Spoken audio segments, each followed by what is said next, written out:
Kakinada Rangaraya medical college ఏదైతే ఆ ఘటన జరిగిందో దానికి సంబంధించి ప్రభుత్వం అతి వేగంగా స్పందించి సాక్షాత్తు సీఎం చంద్రబాబు నాయుడు గారే ఈ యొక్క కమిటీకి సంబంధించి ఒకటి ఏర్పాటు చేసి దాని గురించి నివేదిక తెప్పించుకొని వెంటనే చర్యలు తీసుకోవడం జరిగింది. మరి గత ప్రభుత్వంలో అలాంటి ఊసెత్తినటువంటి సందర్భాలు లేవు. మొత్తానికి ప్రభుత్వం మహిళల పట్ల ప్రస్తుతం తీసుకుంటున్నటువంటి భద్రతా చర్యలు కావచ్చు, మహిళల భద్రతకి సంబంధించి వేస్తున్నటువంటి పెద్దపీట, వీటన్నిటి గురించి కూడా మరిన్ని విషయాలు తెలుసుకోవడానికి మనతో ఉన్నారు సోషల్ యాక్టివిస్ట్ శ్రీలీల గారు. మేడం నమస్కారం అండి. నమస్తే అండి.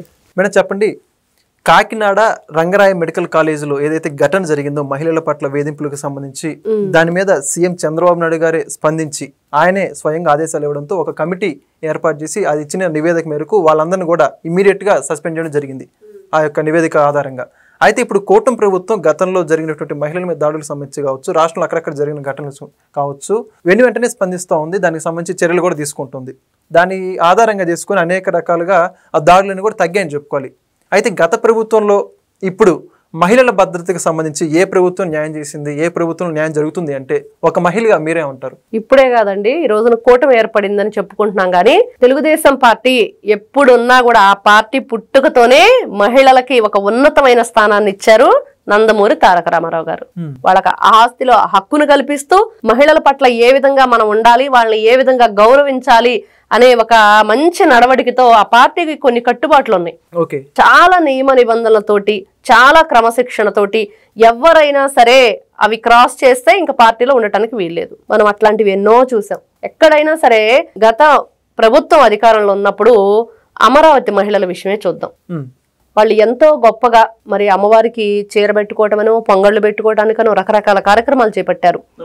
మరి ఎక్కడ వాళ్ళు వెళ్ళనివ్వకుండా చేసి ఉంచారు. మరి అదే ఒక ముస్లిం మీదో ఒక క్రిస్టియన్ మీదో అలాంటివి జరిగితే ఏ విధంగా ఉండేది ఒక్కసారి ఆలోచించుకుంటే. కానీ అక్కడున్న మహిళలు కానివ్వండి, రైతులు కానివ్వండి, హిందూ సామాజిక వర్గానికి సంబంధించిన వాళ్ళైనా ఎక్కడా కూడా ఒక సామాజిక వర్గం పేరు తీసుకురాకుండా, ఒక కులం పేరు తీసుకురాకుండా, ఒక మతం పేరు తీసుకురాకుండా వాళ్ళు దేనికోసం అయితే పోరాడారో ఆ పోరాటాన్ని ధ్యేయంగా అక్కడ భావించారు.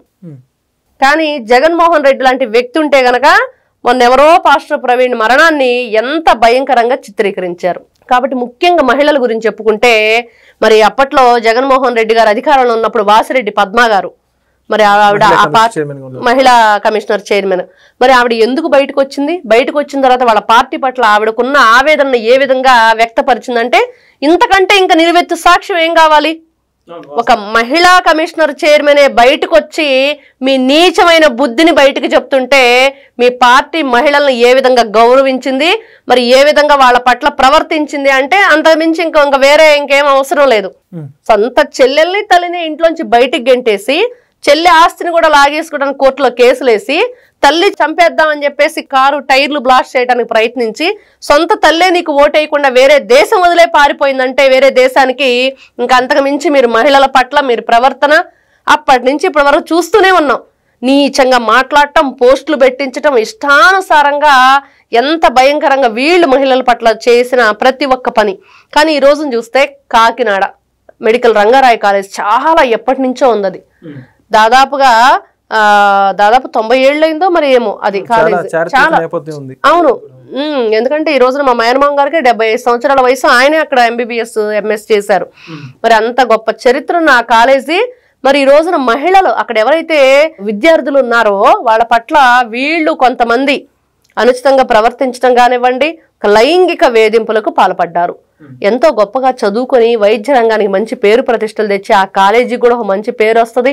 మరి అదేవిధంగా వాళ్ళు బయటికి వెళ్ళి మహిళలు ఏ విధంగా మరి వాళ్ళ సేవా కార్యక్రమాలు చేస్తారో మనం ఎన్నో చూసాం. మరి అలాంటి చోట కీచకులు ఉన్నారంటే గత ప్రభుత్వం ఎక్కడా కూడా స్పందించట్లేదు, ఎక్కడా కూడా వీళ్ళని నిర్వహించడానికి ప్రయత్నించట్లేదు. కాబట్టే వాళ్ళు ఈ విధంగా భయంకరంగా దాడులకు పాల్పడ్డారంటే ఒక భయం లేకుండా పోయింది. ఆ భయం ఏంటో చూపించాలంటే ఈ రోజున కూటమి ప్రభుత్వం చూపిస్తుంది. వెంటనే మన 9వ తారీఖు వరకు వాళ్ళు చెప్పారు, ఇదిగో ఈ విధంగా మా మీద దాడులు చేస్తున్నారని. వెంటనే ఎవరు వాళ్ళు? కళ్యాణ్ చక్రవర్తి అన్నారు, జిమ్మి అన్నారు, ఇంకొకరు ఎవరో రకరకాల పేర్లు వినిపిస్తున్నాయి, 3-4.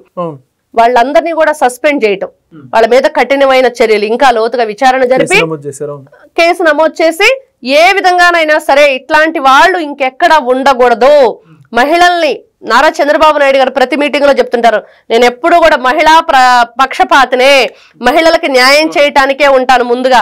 అంటే డ్వాక్రా మహిళల విషయంలో కూడా చూసుకుంటే మరి దీపం పథకం చూసుకున్నా, మరి మహిళలకి ఉచిత బస్సు, మరి ఇన్ని విధాలుగా మహిళలకి ఎంత గౌరవాన్ని ఇస్తున్నారు.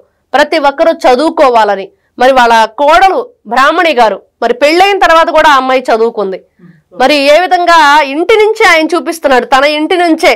అంటే స్త్రీని మనం ఏ విధంగా గౌరవించాలి, మరి అదే విధంగా ఒక ముఖ్యమంత్రి కూతురుగా, ఒక ముఖ్యమంత్రికి భార్యగా ఉండిన ఎవరైతే భువనేశ్వరి గారు తనకంటూ ఒక ప్రజలకు ఉపాధిని అందించాలి అని తను అంటే ఎన్టీఆర్ ట్రస్ట్ ద్వారా ఇస్తున్నా కూడా మరి చూసాం హెరిటేజ్, మరి దాని నుంచి కూడా సేవలు అందించడం.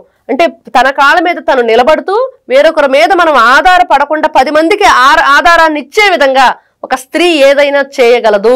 సమాజానికి మంచిని పెంచాలన్నా, ఒక దుష్ట శక్తుల్ని తుంచాలన్నా కూడా స్త్రీ ముందంజలో ఉండిద్ది అనేది మనం ఇక్కడ క్లియర్ గా చెప్పుకోవచ్చు. అదే విధంగా అంటే ఎంత త్వరగా అంటే గతంలో రోజా పాపం పదే అరుస్తూ ఉండిద్ది, చెవుకోసిన మేకలాగా. ఎందుకు అరిచిద్దో ఎవరికి అర్థం కాదు.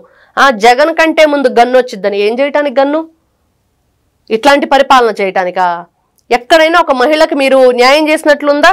ఎక్కడైనా? ఈ రోజు పాపం సునీత గారు చూడండి ఏ విధంగా తిరుగుతుందో. తండ్రి మరణాన్ని ఎంతమంది ఏ విధంగా గొడ్డలితో నరికేస్తే, మరి ఆ మరణమే కాకుండా 6గురు అనుమానాస్పదంగా మరణించి మరి సాక్షులను కూడా లేకుండా వీళ్ళు దుర్మార్గంగా చేస్తుంటే పాపం ఆవిడ ఏ విధంగా తన తండ్రి మరణానికి కారణం ఎవ్వరు అని చెప్పి పోరాడుతున్నారు. మరి జగన్మోహన్ రెడ్డి ఎందుకు న్యాయం చేయలేకపోతున్నాడు?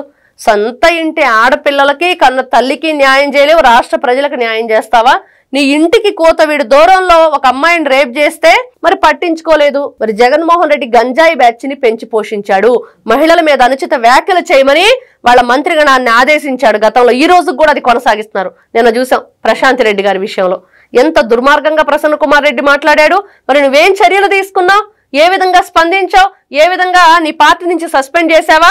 అతని మీద కఠినమైన చర్యలు తీసుకోమని నువ్వే ఫస్ట్ కేసు పెట్టించాలి కదా. మీ పార్టీ మహిళలు మాట్లాడితే బయటకు వచ్చి ఏదో మాట్లాడుతుంటారు కదా, ఇట్లాంటి వాటికి సమాధానం చెప్పండి. ఒక్కరైనా చెప్తారంటే ఎవ్వరూ చెప్పరు. కానీ ఈ రోజున కూటమి ప్రభుత్వం మనం చూసాం. మొన్నే మరి పదవి బాధ్యతలు చేపట్టారు మాధవ్ గారు బీజేపీలో, ఆయన కూడా స్పందించారు. మరి ప్రతి ఒక్కరూ ముందుకొచ్చి దీన్ని తీవ్రంగా ఖండిస్తూ ప్రతి ఒక్కరం కూడా దీని మీద తీవ్రంగా వీళ్ళ మీద చర్యలు తీసుకోవాలి.